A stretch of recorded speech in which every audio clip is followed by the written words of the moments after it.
One of the big advantages of a flathead motor is in cooking your tea. You got a bigger surface to work with. So as long as the motor is warm,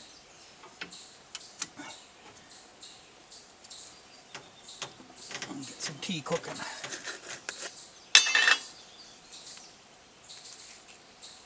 Well, the tin says blasting caps, Hercules blasting caps, number 6. But it makes a good little container for some sugar and some tea bags.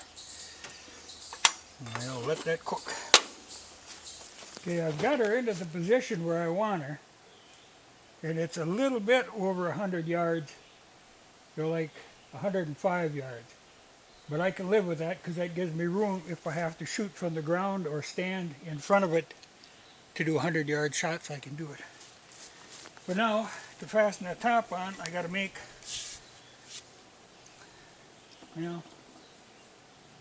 about a dozen half-inch nails out of ash.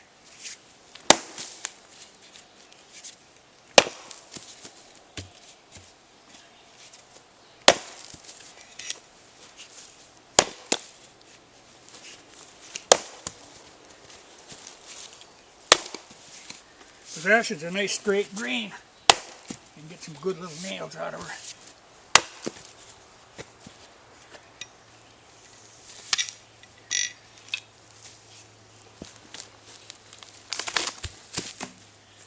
But I'll pick and choose carefully.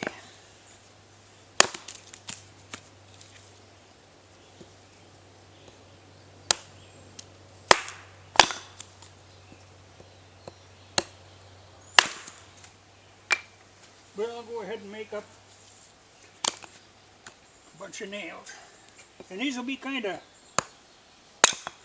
more on the square side, so they go into that soft basswood tight.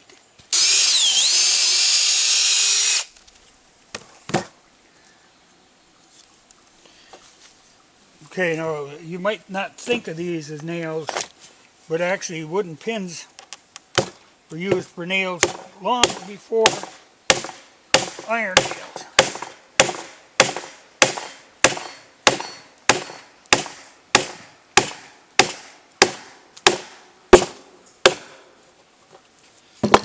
Once I drive them in there, and I take this, trim them off flush.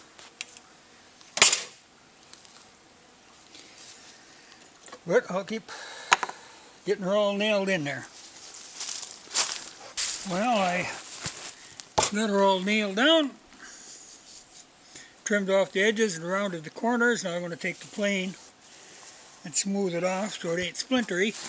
And I see I got one little high spot here I've got to take down. But that was just error with the chainsaw, which is good.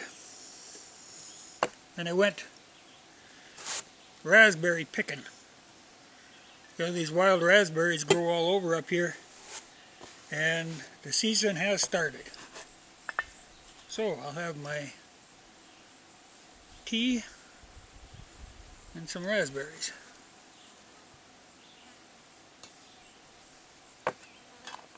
So these raspberries, they ain't that big, but they're powerful.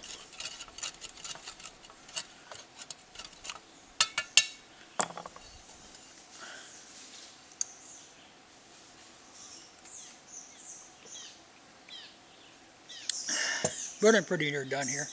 I just want to, I rounded the corners so you don't, bang on them when you go by. Now I'm just going to take the plane and cut down this edge and get rid of any splintery. But the good part about basswood, even the splinters aren't hard, they're soft, so they don't really go in. But I think this is a good spot. I think I'm lined up pretty good. And she's solid. Them wooden nails do work good. I'm going to have to do more work with those. Tell you the best would be ironwood, because ironwood has got a kind of a spiral grain, and if you split them out, they would always screw themselves in. And they're tough. Ironwood is tough stuff. So next time I think I'll try ironwood.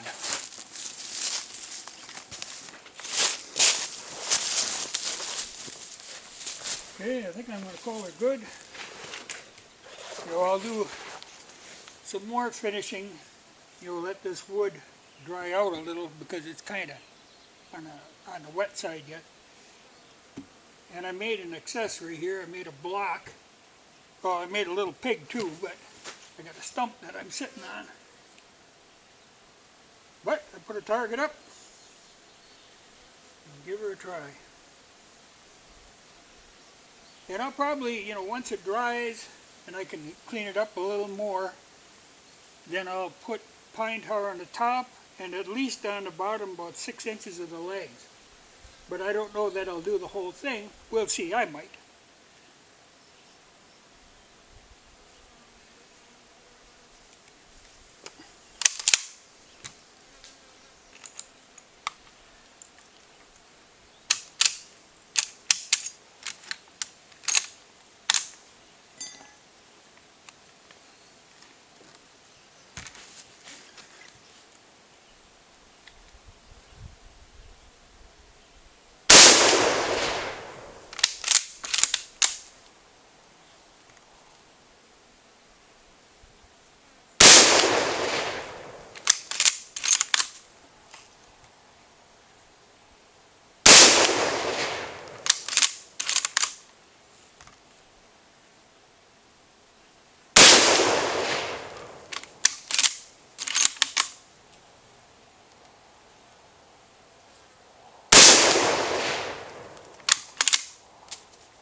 Yeah, I like it.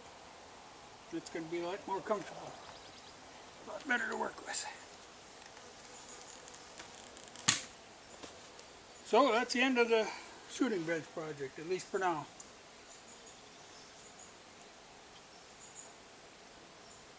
I'll probably do some, adjusting height-wise. Though this actually felt pretty comfortable. So I think I'll be okay there. I wasn't sure about the height of that block, but that brings me up pretty nice. The only thing I might do is put a piece of leather in the groove here. It's a big stable block, but I can move it around. But I just figure the basswood is soft, so it shouldn't hurt the guns any, but a piece of leather wouldn't hurt either.